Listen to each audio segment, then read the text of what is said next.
Welcome to Threads of Truth, the podcast where real-life mysteries meet internet speculation. Today we explore a haunting cold case from the Emerald Isle. It really is a case that it didn't just grab headlines. It genuinely changed how people in Ireland thought about safety, about vulnerability, especially for travelers. Back in the early 90s, we're talking about Annie McCarrick. That's right. And just try to picture it for a moment. You have this bright young woman, just 27, full of life, originally from Long Island in New York. She moves across the Atlantic, chasing that sense of adventure, independence, finds herself living and working in Dublin. Settling in, making plans. Exactly. And then one spring morning, it's March 26th, 1993. She gets on a bus. It's heading towards the Wicklow Mountains, beautiful, scenic, but often shrouded in mist. Mm-hmm. And then she just vanishes, completely without a trace. It's been 3 decades now, and Annie McCarrick's story, it still hangs heavy, like that fog you mentioned over those hills. It's become, well, almost the defining case for what Ireland came to call the vanishing triangle. So today our goal is really to walk through this case. We want to look at the facts, the frustrating gaps in her last known movements, the huge cultural impact her disappearance had, and also touch on the recent and, frankly, quite painful developments from the police. Yeah, the sources we're drawing on, they paint a picture that's more than just a missing person report. It's tangled up with Irish social history at that time. And understanding who Annie was, her background, it's really key, like you said earlier, because it helps frame the whole situation and immediately casts doubt on some early theories. Absolutely. Tell us a bit more about Annie herself. What was she like? Well, by all accounts, just vibrant, energetic. She was juggling being a teacher and a student in Dublin in early 93, living in Sandymount, sharing an apartment. And everything suggests she was building a life there, looking into work visas, enrolled in studies. It all points towards settling down, not running away. Which brings us to maybe the most crucial piece of physical evidence, or rather, lack of evidence from her person, the things she left behind in that Sandymount apartment.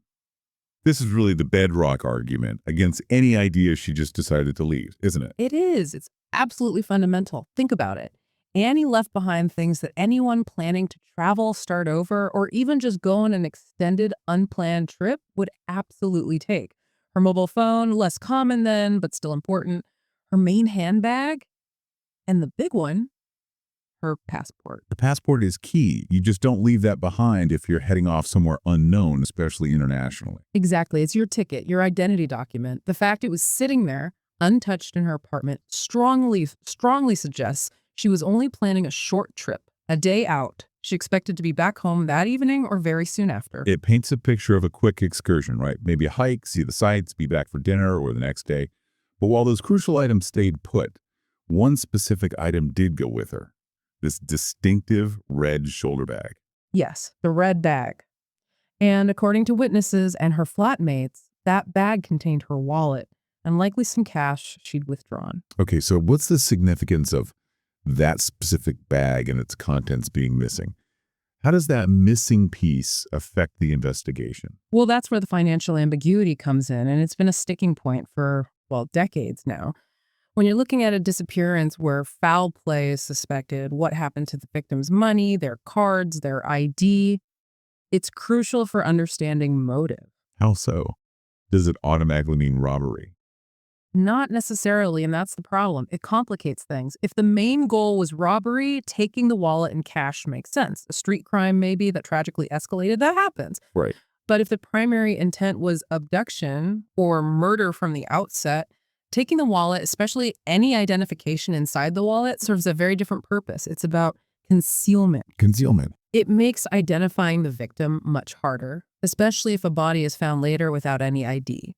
It buys the perpetrator time. It muddies the waters, potentially delaying the police from classifying it as a homicide, keeping it as a missing persons case for longer. The fact that this red bag, the wallet, the cash have never, ever turned up, it keeps that financial question mark hanging over the case. It's still a key element in the current murder investigation. Okay, let's try to reconstruct that day. Friday, March 26th, 1993. We know she was at her apartment in Sandymount in the morning, early afternoon. Yes, with her flatmates. She apparently mentioned going out.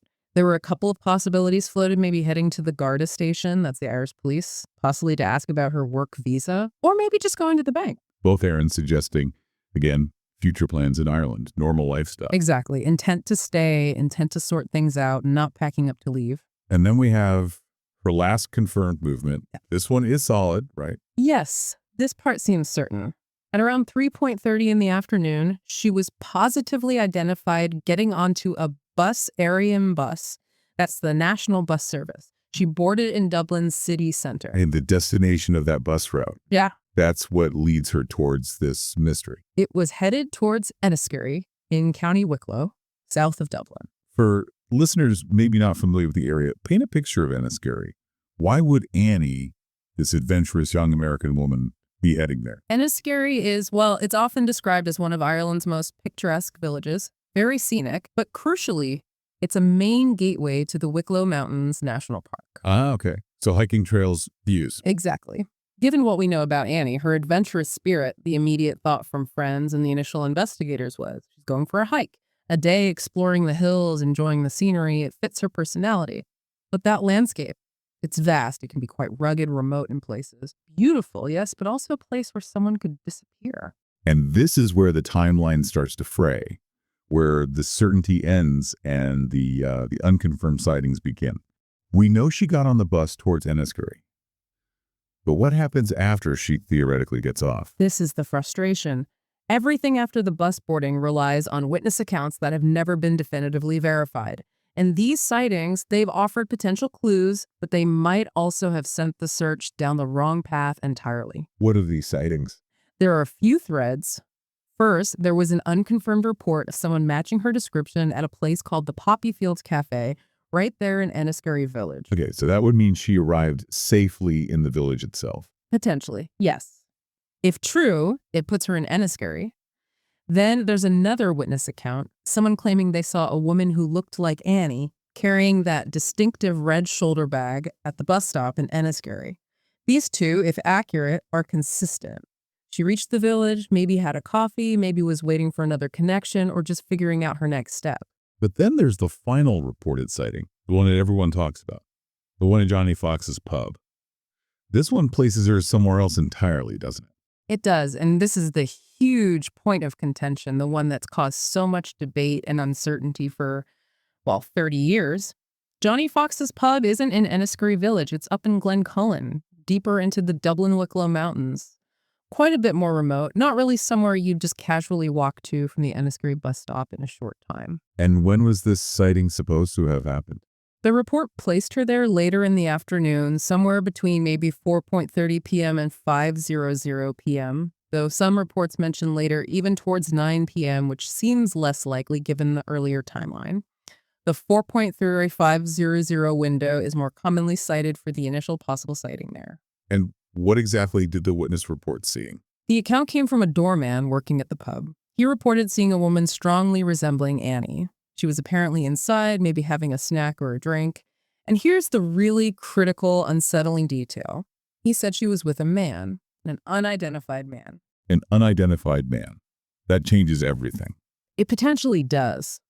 But the huge caveat is that this sighting has never been definitively confirmed as being Annie. Why not? Why the uncertainty? Witness recall can be unreliable, especially after time passes.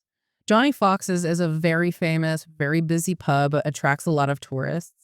The chances of mistaken identity, someone who just looks similar, are reasonably high. But because this report placed her deeper in the mountains and with this unknown man, it became the anchor point for the initial massive search efforts. The focus shifted heavily towards Glencullen and the surrounding hills. So let's pause on that. If that single sighting reported by the doorman was a mistake, if it wasn't Annie, then the immediate large-scale search operation that kicked off right after she was reported missing, it was potentially concentrated in the wrong place entirely. that's a chilling thought. When was she actually reported missing?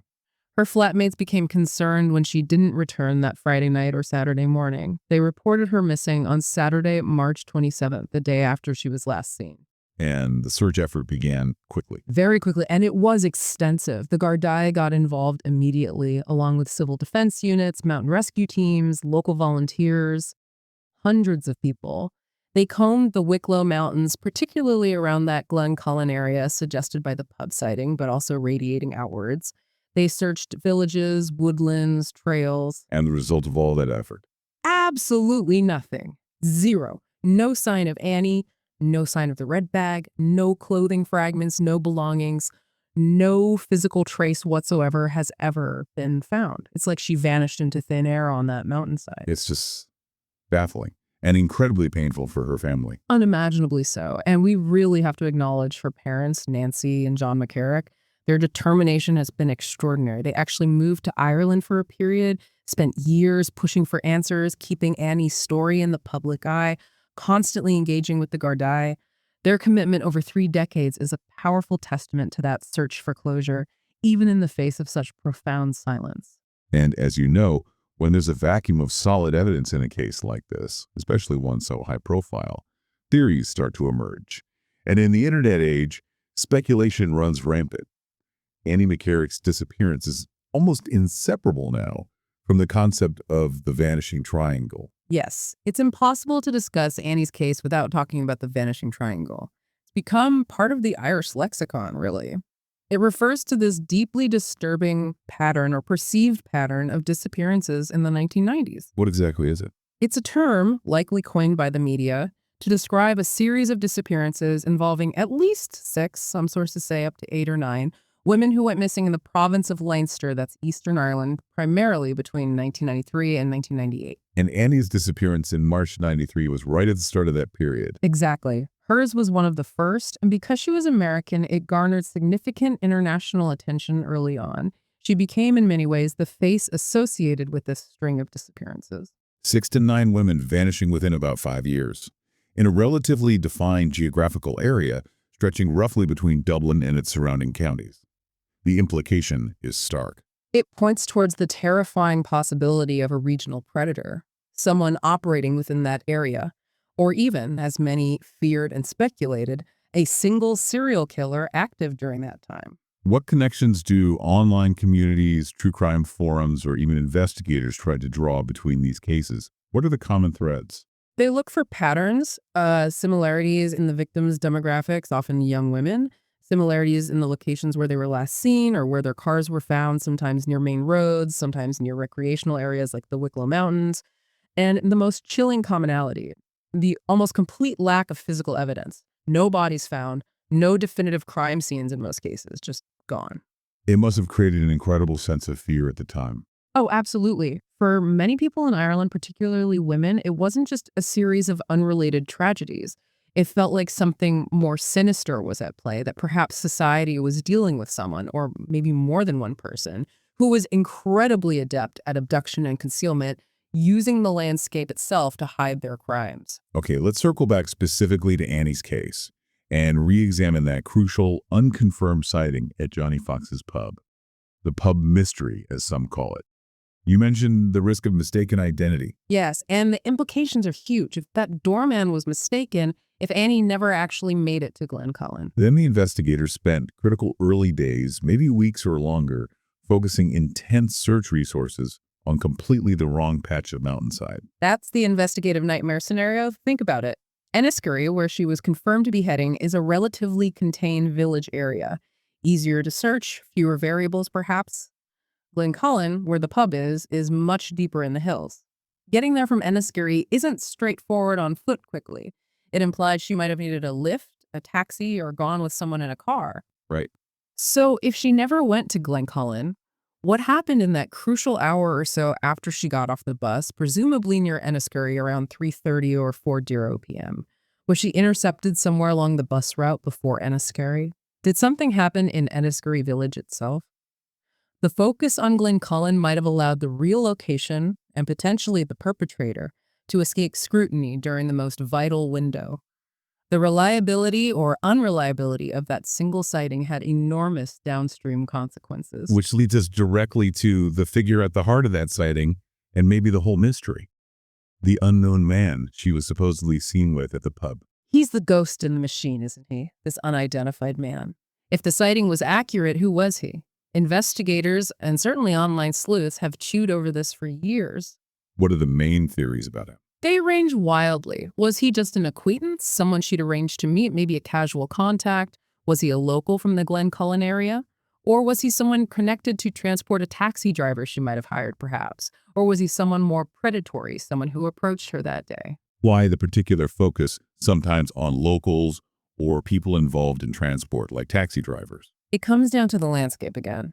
The Wicklow Mountains can be quite remote, with winding roads, dense forestry. It's terrain that requires local knowledge to navigate effectively, especially if, tragically, the aim was to conceal something or someone. So the thinking is, if foul play occurred, particularly abduction or murder involving moving her from one place to another, the perpetrator likely knew the area well. That's a leading theory, yes, that it points towards abduction or foul play by someone familiar with the Wicklow region, someone who could use its remoteness to their advantage.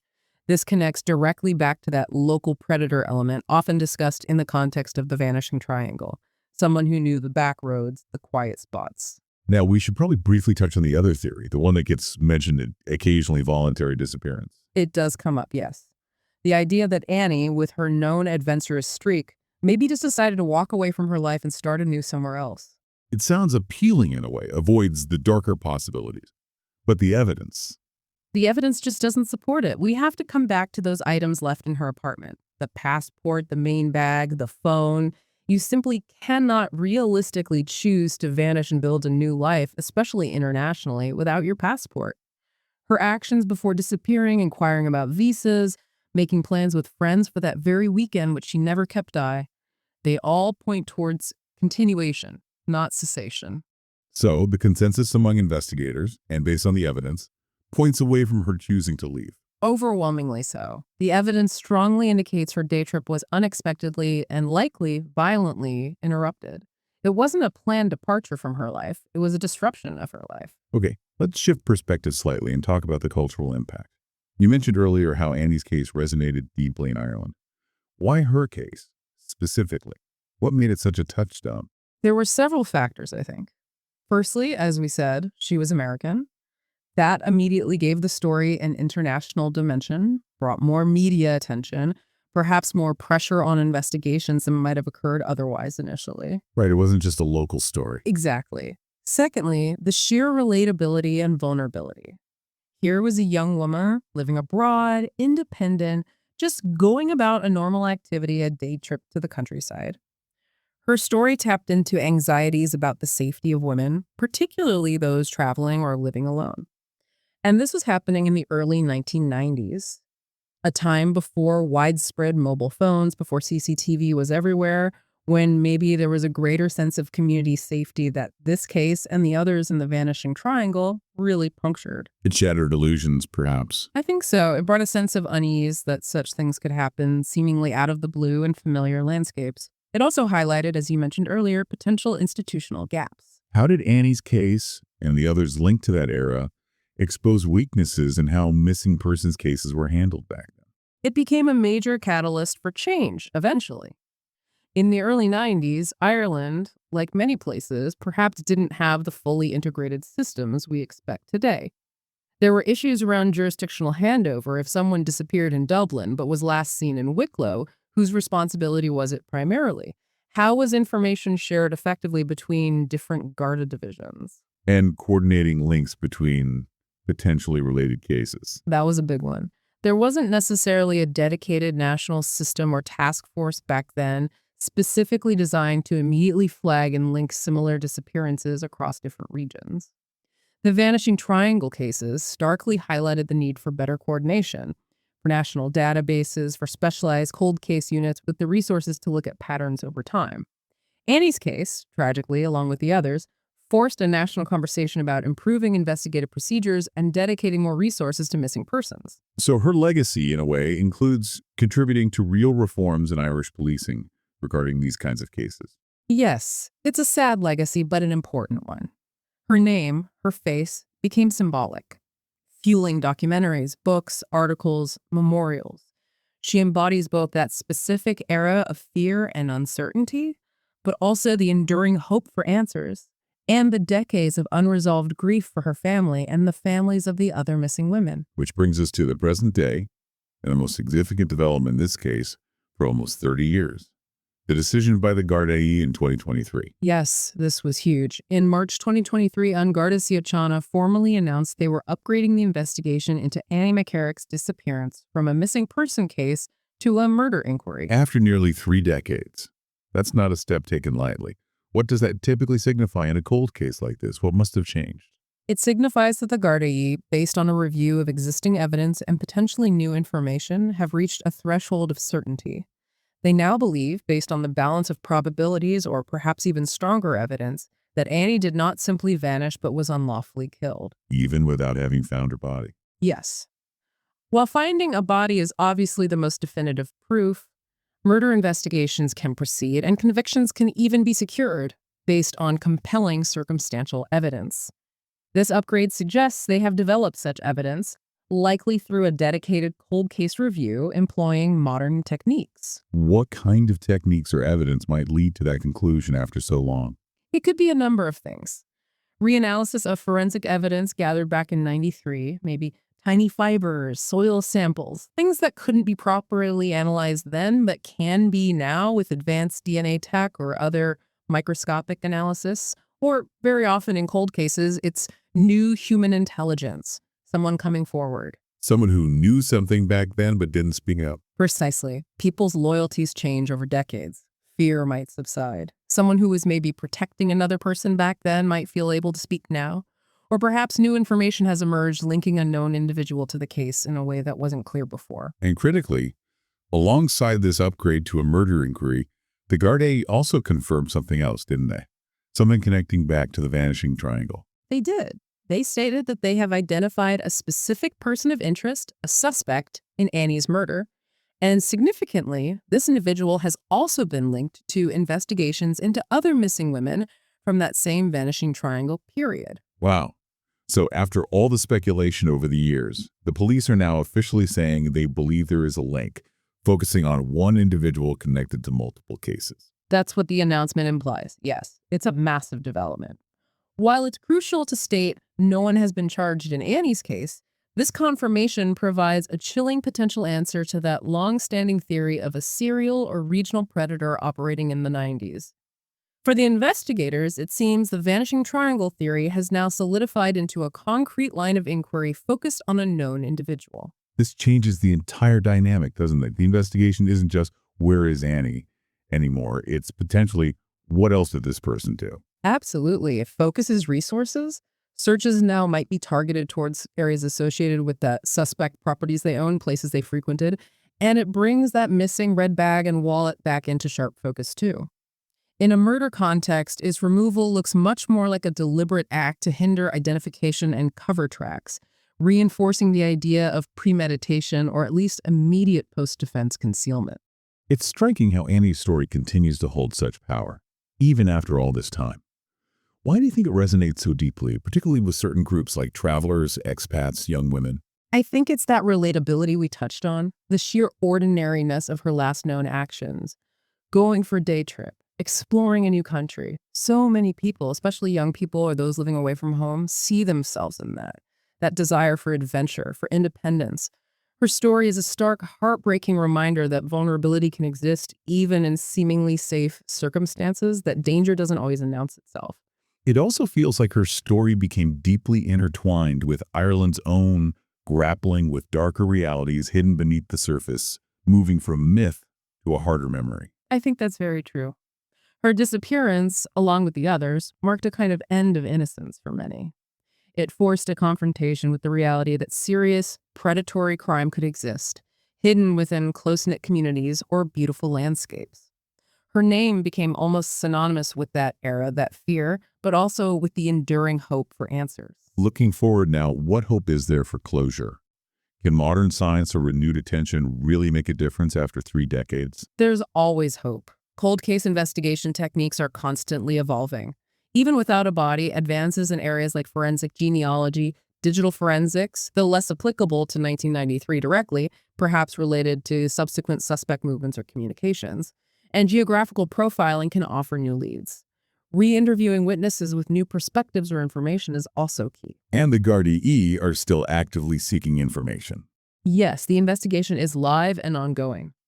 They've reiterated their appeal for anyone with any information, no matter how small it seems, about Annie's movements that day, particularly in or around Enniskerry, any information about the man she may have been seen with, or crucially, any information about the location of her remains to come forward. That appeal signifies they believe the case is solvable. It underlines that persistence, doesn't it? The persistence of the police and especially of her family. Absolutely. Closure is the goal. Even the difficult closure that comes with confirming a murder and potentially bringing someone to justice.